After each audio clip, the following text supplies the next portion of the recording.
هنشار سيف هينن بريدي. Welcome to Workers and Transport.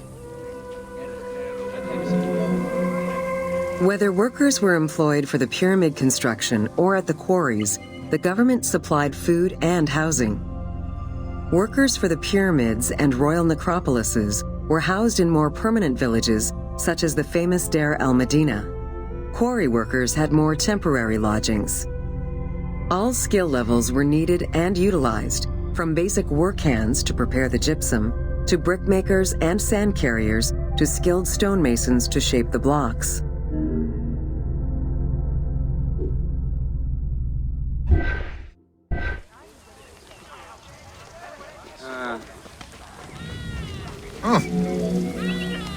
Skilled architects and engineers were employed year-round, while support labor were often farmers who worked on the quarries or construction during the Nile's flood season.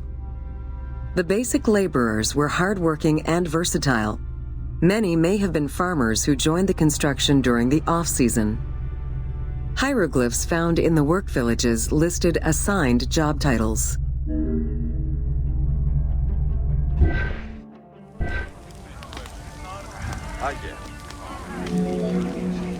Archaeological research shows that no food was stored or prepared on site, but instead workers received abundant rations of bread, beer, and meat. These rations were taken care of by an administration outside the village. Medical treatment was also available for those who were injured.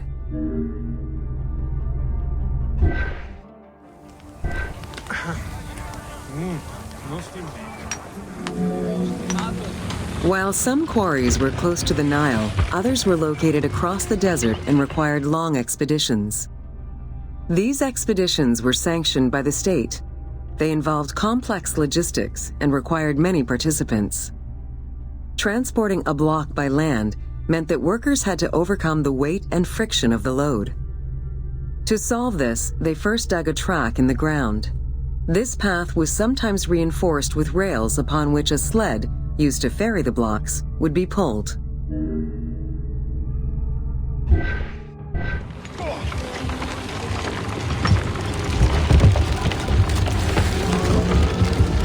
Whenever possible, blocks were toppled from a higher elevation onto the sled. Workers then poured water onto the clay at the front of the sled, creating a slick surface to more easily move the load. It wasn't until the New Kingdom that animals were used to tow the burden.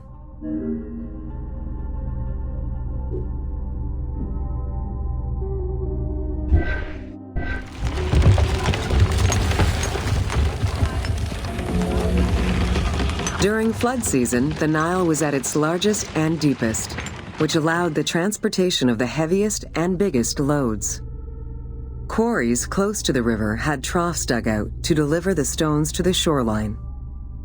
Harbors and wharfs situated at the river's edge allowed the transfer of materials and supplies. Harbor warehouses accommodated additional stocks of stone so that they were available for the winter sailing season.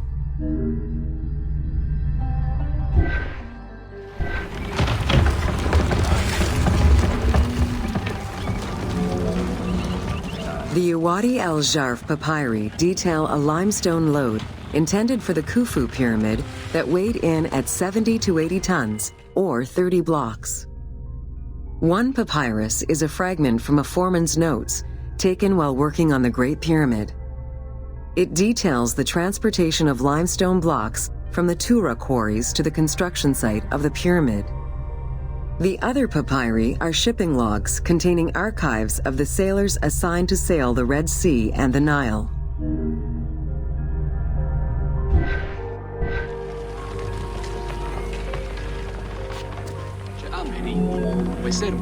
Stone cargo generally weighed 15 tons per boat, amounting to roughly 6 or 7 blocks per trip. For heavier loads such as obelisks, monolithic pillars, or gigantic statues, larger boats were used. These transports are the ones typically showcased on temple walls.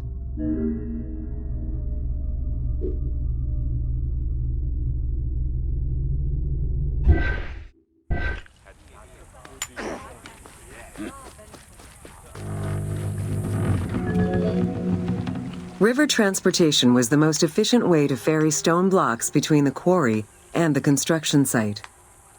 Blocks were transported by flotillas of several types of boats. The most detailed illustration of transport by river is a relief of Queen Hatshepsut's barge with an accompanying flotilla.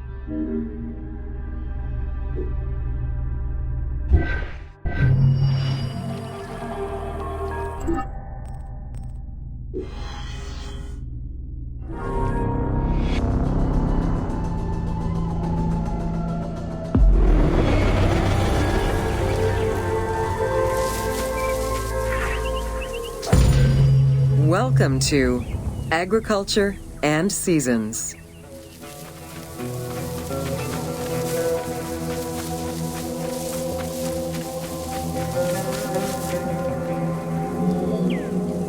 While crops were cultivated in different oases around the desert, most of the arable lands were near the Nile. Two types of cereal grain were cultivated, barley and an ancient wheat known as emmer. These two key ingredients contributed in establishing bread and beer as the staple of the Egyptian diet and the basis of its economy.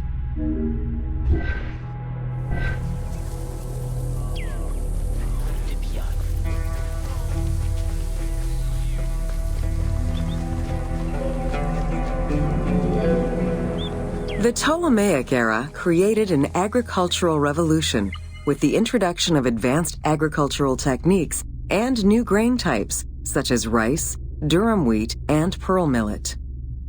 The resulting agricultural mass production greatly increased the economy of ancient Egypt. It also prompted the development of storage and transportation, allowing long-distance trade with other regions.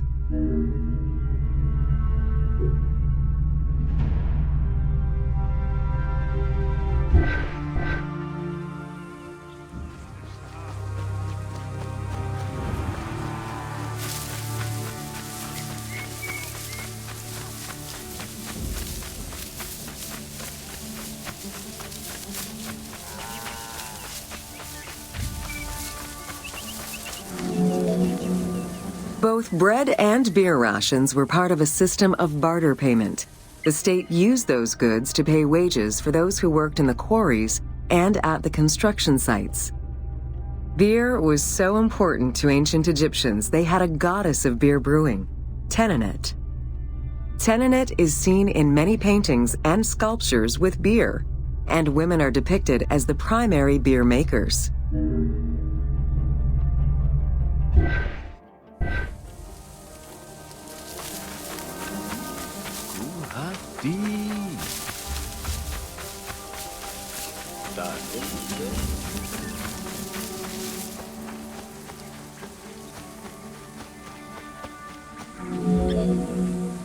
In order to increase agricultural production, fertile land was divided into plots and large agricultural villages were encouraged. The state and temples were the biggest landowners.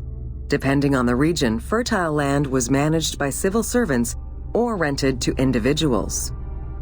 Ancient Egyptians relied on rudimentary tools for land cultivation. Soil was broken down with hoes, and wing plows were used to make furrows.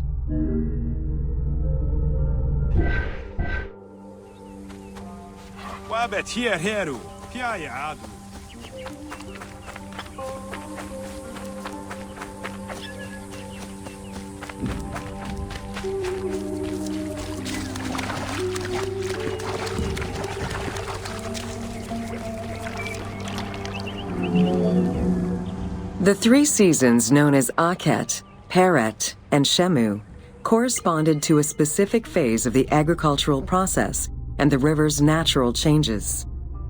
Akhet was the time of the flood, beginning with the appearance of the star Sirius in July. Peret was the time when lands were cultivated, plowed, and sown. This fell between October and November. Shemu ran from May to September and was when harvesting and taxation began.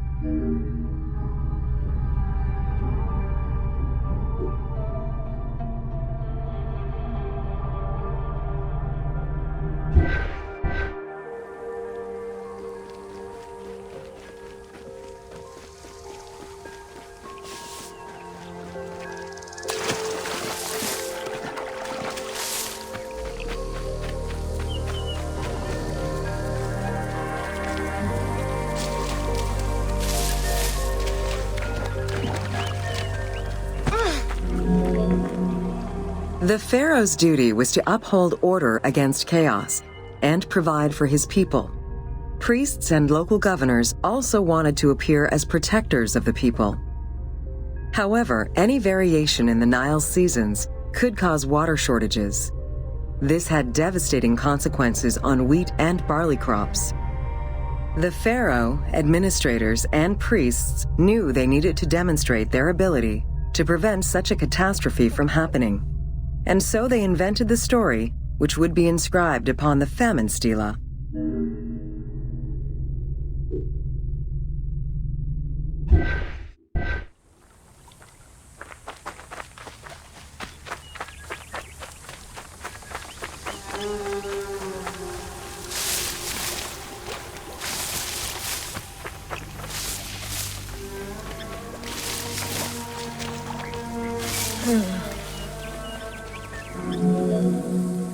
The story begins with the pharaoh worried for his people. The Nile hasn't flooded in years, and his people are starving. In search of the origins of the flooding, Djoser seeks out Khnum, the protector god of the region and the source of the drought. Djoser gives the god offerings and orders his priests to restore the temple of Khnum. These offerings please the god, and the floods are restored. This story was intended to highlight the importance of the deity in everyone's daily lives, while also demonstrating the crucial role that the priests and the king played in feeding and protecting the people of Egypt.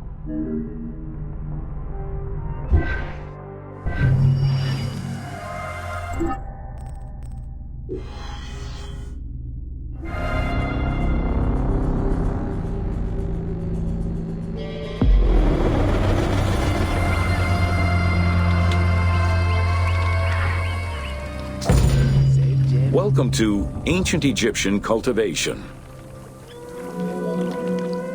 The new grain types of the Ptolemaic period required a great deal of water. Farmers needed to ensure they had effective, consistent irrigation. The Nile's rising and receding waters naturally irrigated most of the crops. Areas where the Nile didn't reach, such as gardens and vegetable plots, required an irrigation tool known as the shadoof. The shadoof allowed easy transport of water from its source. It consisted of a tall wooden frame with a long pivoting pole and suspended bucket. The system could be raised and lowered with little effort.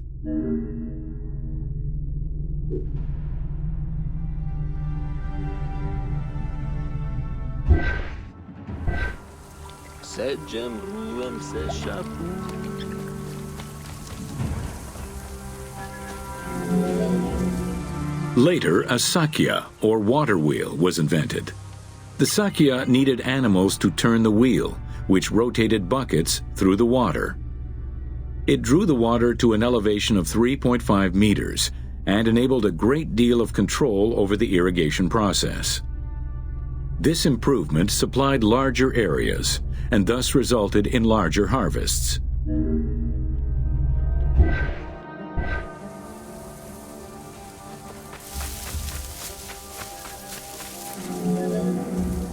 The threshing process separated the grain from its husk. Workers would spread the ears on clean ground. Oxen, cows, or donkeys were then guided back and forth to trample the grain. This continuous movement worked the grain loose while preventing the animals from eating it. Unwanted chaff and straw were swept away, or gathered and added to the mud used to make bricks, to make them stronger.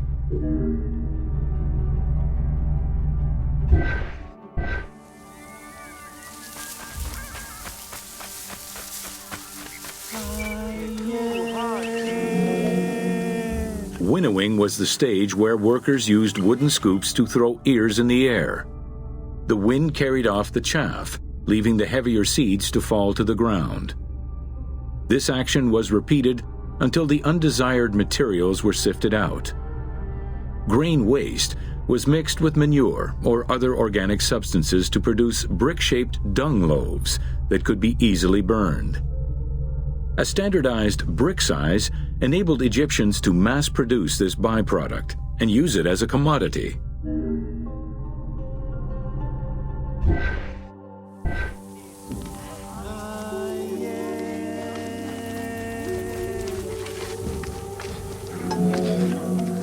Transporting large amounts of grain required ships equipped to carry heavy loads. These goods were moved during the Nile's flooding season, when the river was deep enough for large ships. The transports stopped at checkpoints to accommodate customs and police controls, as well as for technical requirements and weather conditions.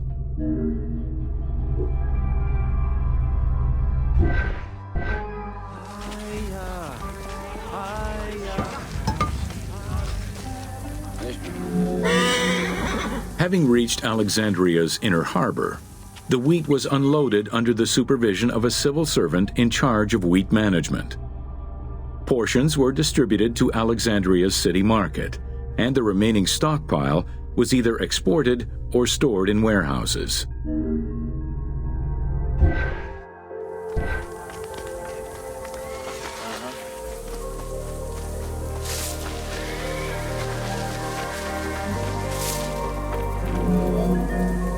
Grain storage facilities were located across all of Egypt. Temples and institutions had large silos, while individual houses had storage sheds.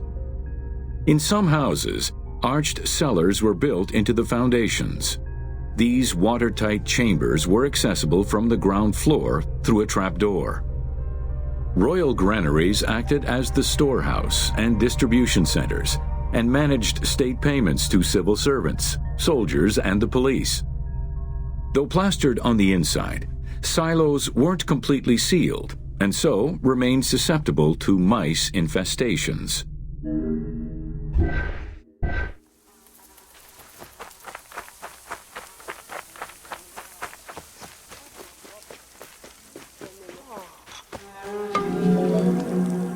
When the grain was ready for processing, it was poured into bowls and pounded into a coarse flour. That flour was then passed through a sieve to make it of finer quality and further ground between stones.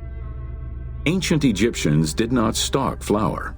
Instead, fresh grain was portioned out each time to produce flour as it was needed.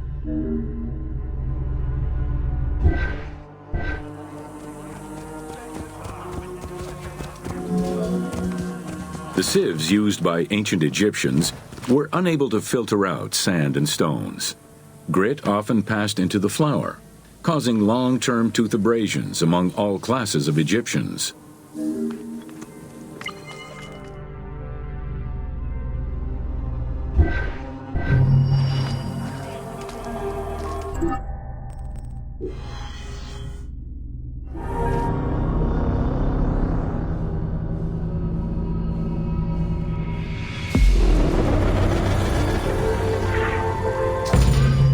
Welcome to Domesticated Animals of Ancient Egypt.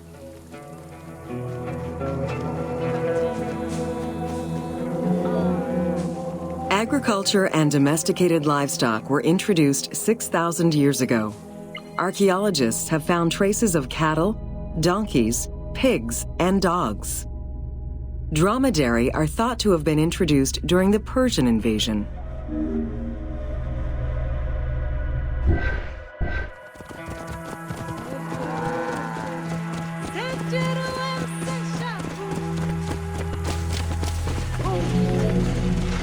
Pets were deeply cherished in ancient Egypt. Many illustrations of children often include a pet in the depiction.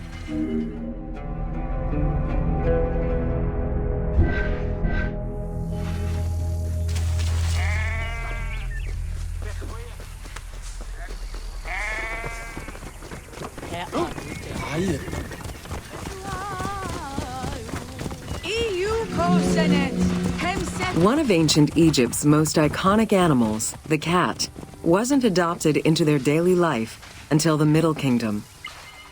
Since they were so highly capable of killing snakes and rodents, cats were present throughout every period. However, they only became pets sometime during the Middle Kingdom. Prince Thutmose, son of Amenhotep III, had his cat Tamu laid to rest in its own sarcophagi.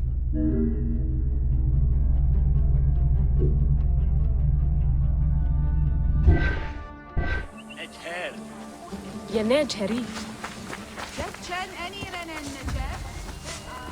هم خوتب نفر ورد.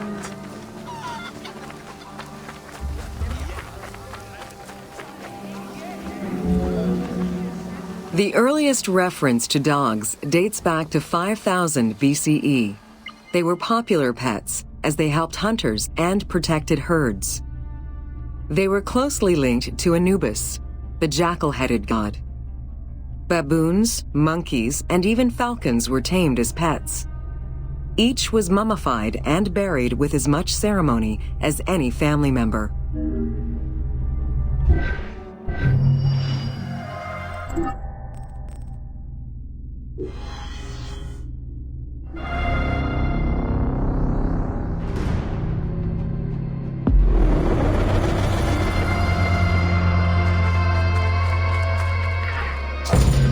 Welcome to Ancient Egyptian Medicine. Evidence of advanced medical procedures have been found on mummies, and ancient Egyptians left detailed medical writings from diagnosis to follow-up treatment. One of the oldest known surgical studies is the Edwin Smith Papyrus. It's one of the first documents in history that notes an association between the integrity of the brain and cognitive functions, including cases of ocular complications and paralysis following head trauma. Vinegar-treated marble stone from Memphis was used as an anesthetic.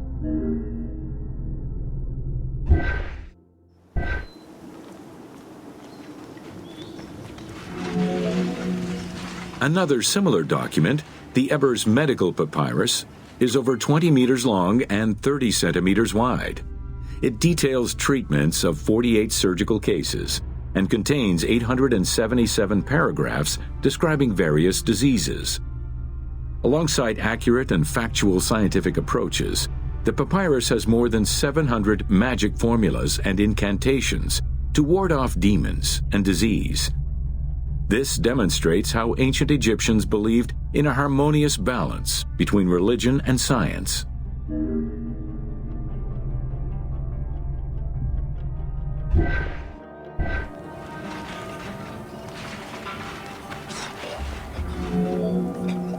Remedies were considered as medicine and carried by doctors and priests. Village doctors often had another job alongside their medical duties and the preparation of medicines. A cure for blindness was made of fermented honey, ochre, and coal. The science behind it was that honey functioned as an antiseptic and antibacterial, while ochre would reduce the swelling. All of their knowledge did not always suffice. Ramses II died of an infection caused by an abscessed tooth.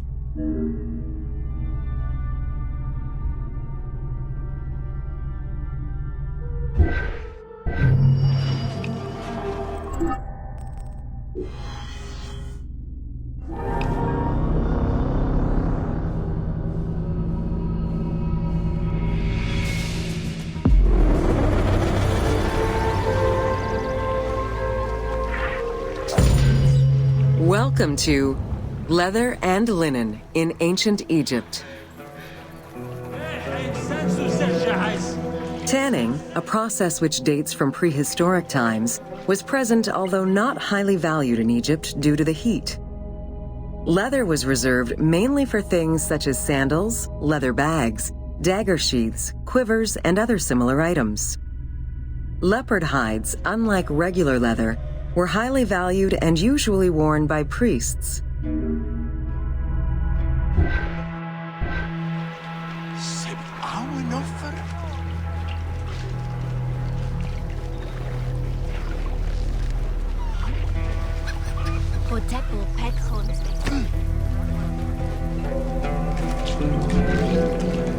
Valued for its coolness and freshness in hot weather, linen was the fiber most commonly used for fabrics and textiles. It was produced from flax, which was plentiful in Egypt.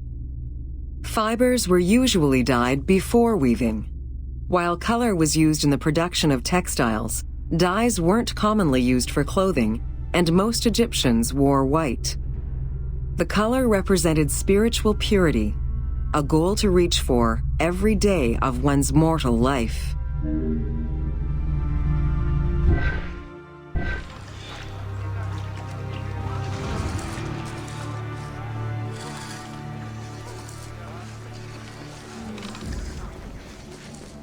خطبت نفر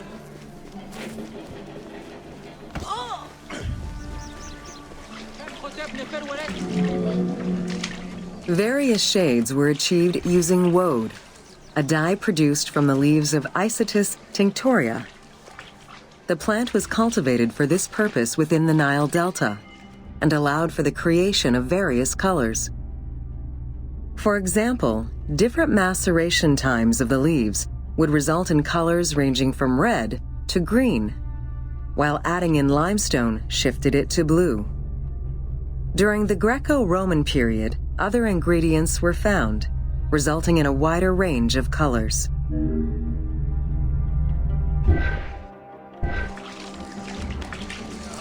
Via Jehusi Hermakete, Semukua, I happy hatchet Poatitisi. This area's style is strongly influenced by the dye baths and tanneries of modern-day Fes in Morocco. This helped Ubisoft envision what such locations might have been like in ancient Egypt. While this tannery is within the city walls, back then they were often found outside the city boundaries. The tanner's trade was considered off-putting by the Greeks, as all these operations resulted in noxious smells.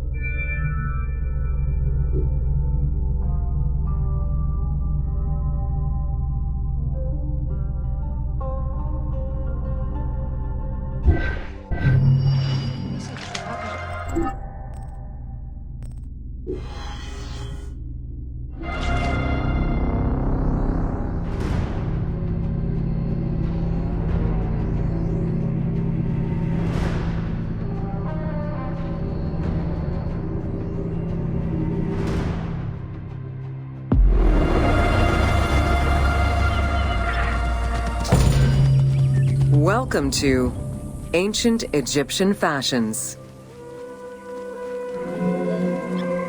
Learning what life was like for ancient Egyptians presents many differences, and yet also surprising similarities to how people might live today. Understanding the daily lives of regular citizens so many thousands of years ago is ultimately what connects us as human beings.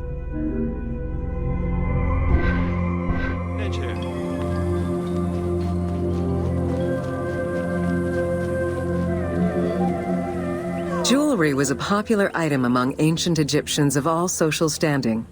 Both men and women wore earrings, rings, and bracelets. Status determined how much jewelry a person wore and what it was made of. Common folk wore pearl necklaces, simple bracelets, and leather bangles. Brightly colored earthenware and glass paste were a favorite enhancement.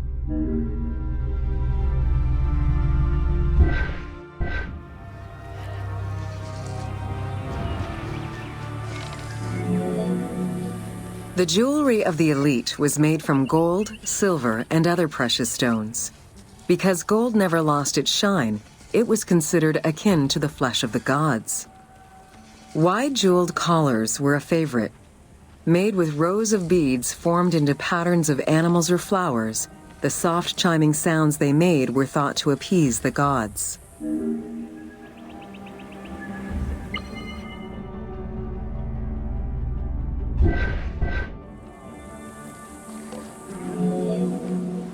Though idealized, tomb paintings are a catalog of the changing fashions of ancient Egypt from the Old to the New Kingdom. Egyptians took appearance and cleanliness very seriously and were diligent about their fashion, hair, and jewelry as well as their grooming habits.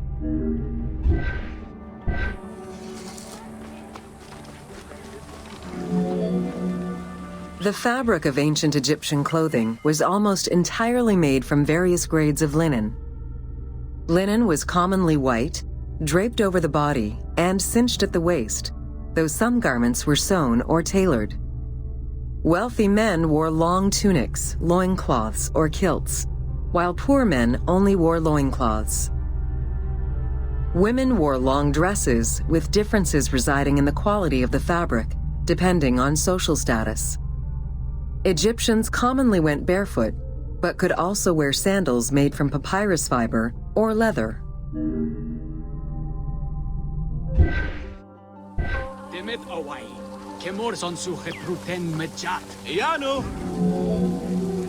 Cosmetics, including concoctions to prevent body odor and bad breath, were an integral part of everyday life for Egyptians. Used by both men and women, cosmetics were used as moisturizing ointments and sun protection as much as for beautification. Red ochre, a natural clay, was the most readily available cosmetic to tint lips and cheeks. Henna was used on nails and lips, and as hair coloring. It was also favored by richer women to decorate their palms and the soles of their feet.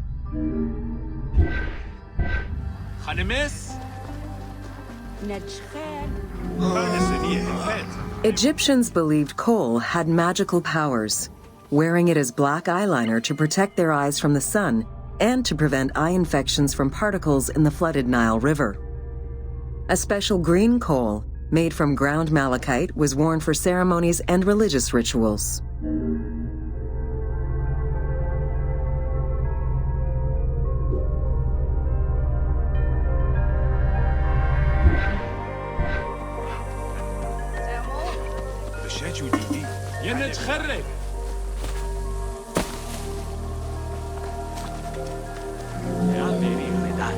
Women and teenage girls wore their hair long and often braided.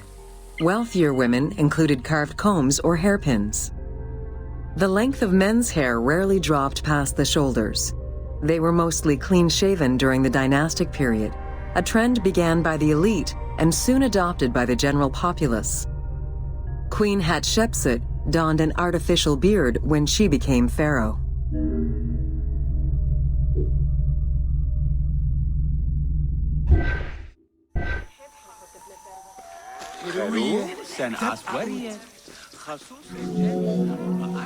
Wigs were very popular, used for special occasions or to conceal gray hair or baldness.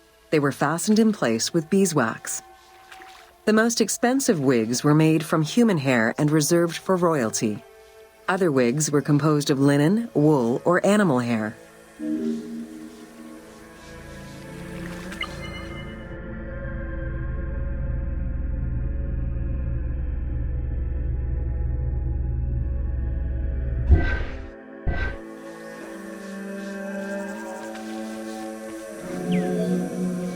Prepubescent children generally had their heads shaved. Young girls kept some strands intact, while young boys had a braid worn on the side.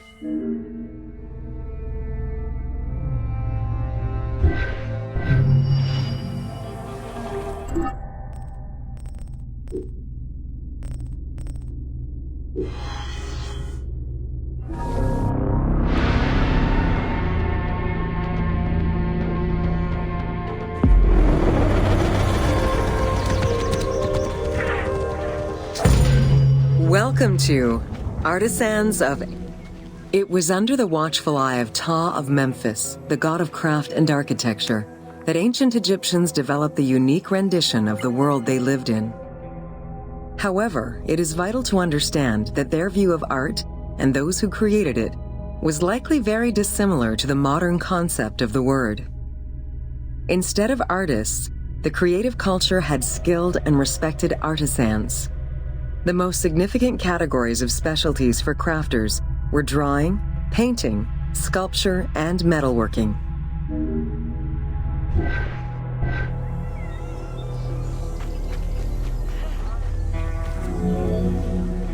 Ancient Egyptian craftspeople created both art and a wide variety of mundane, everyday tools. Every item created had a specific purpose and was produced by anonymous artisans who worked alone or with a team. Most crafts, such as pottery and metalworking, were utilized for everyday items. Luxury goods and artwork illustrations served temple rituals and were not meant for public display. Artisans rarely signed their names to the work, though they were clearly aware that they possessed a unique skill and talent for the task.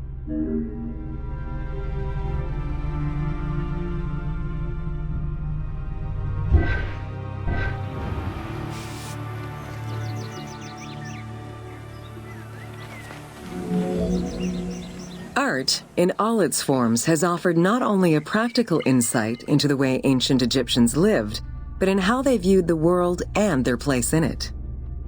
The balance of order and chaos was crucial in both the physical and the metaphysical universes. As a result, their art appears to follow a strict set of stylistic conventions that supported this worldview. From households and palaces to temples and tombs, pottery, papyrus, and textile items were essential to the everyday life of ancient Egyptians.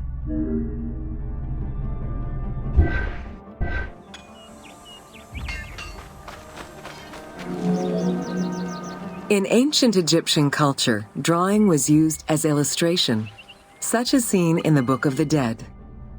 It was also the first step in the creation of a relief, painting, or statue. Two-dimensional representations were concerned with order and form, and were intended to honor gods and promote the transition of the soul to the afterlife.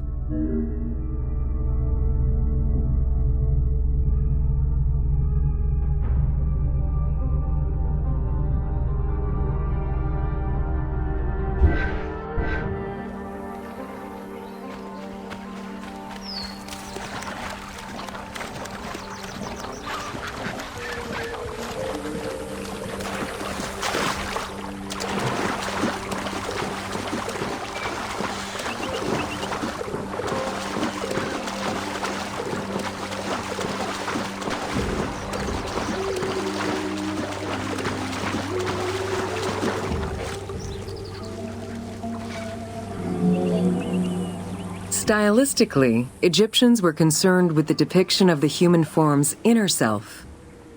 As such, artistic representations were not concerned with realism, but rather with idealized youth and perfectly harmonious visuals.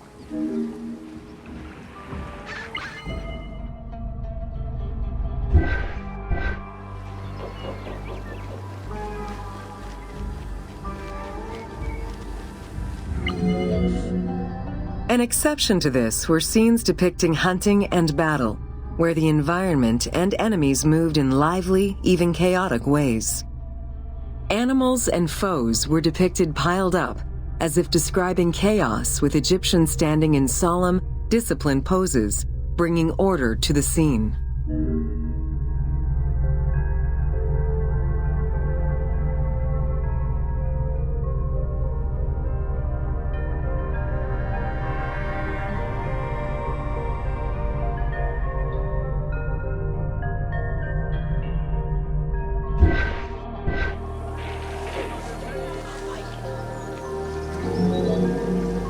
Reliefs could be either in high relief or low relief.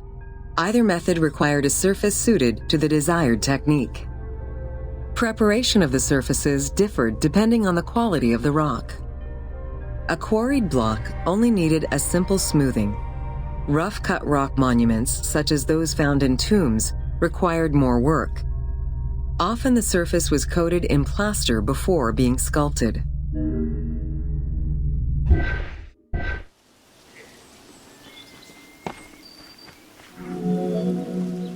For reliefs, preliminary sketches were drawn in red, then framed with a red grid to position the elements of the scenes. Corrected sketches were in black, and once approved, the scene was ready to be carved. This method likely explains the name given to relief makers, the one who draws the outlines.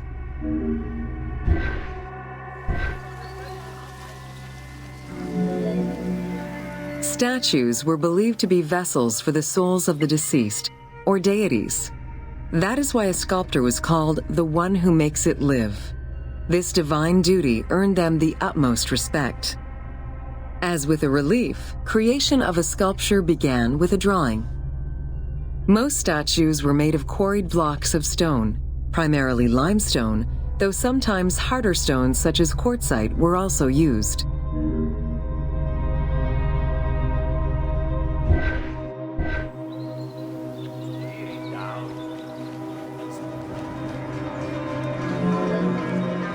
In ancient Egypt, the profession of crafter was organized and relied on a specific hierarchy. Most artisans depended on an institution to provide them with raw materials. There were 3 working levels for craftsmanship: domestic, large estates, and within palace and temple workshops. Some royal workshops at their largest covered an area of about 2.8 square kilometers in size.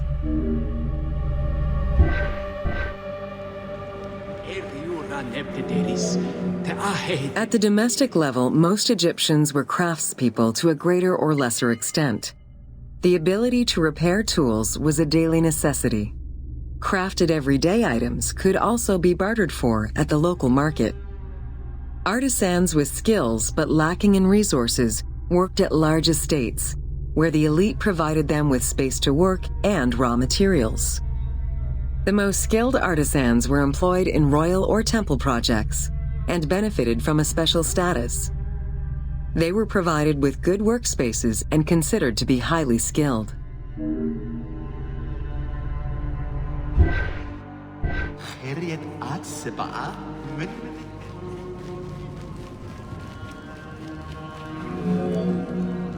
An ancient text known as the Satires of Trades has a number of descriptive summaries that offer teasing glimpses into how artisans were perceived.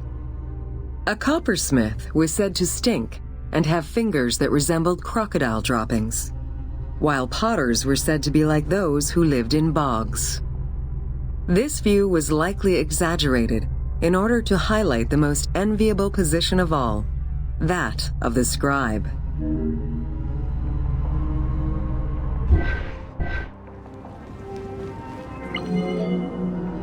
Located near the Valley of the Kings, Deir al-Medina was a settlement created by order of the king to honor the most skilled artisans. Its name translates as the monastery of the city. Allocated a house on the initiative of the king, these craftsfolk were regarded with respect and referred to as the royal artisans. Those who lived there worked on the tombs in the Valley of the Kings and its surrounding temples.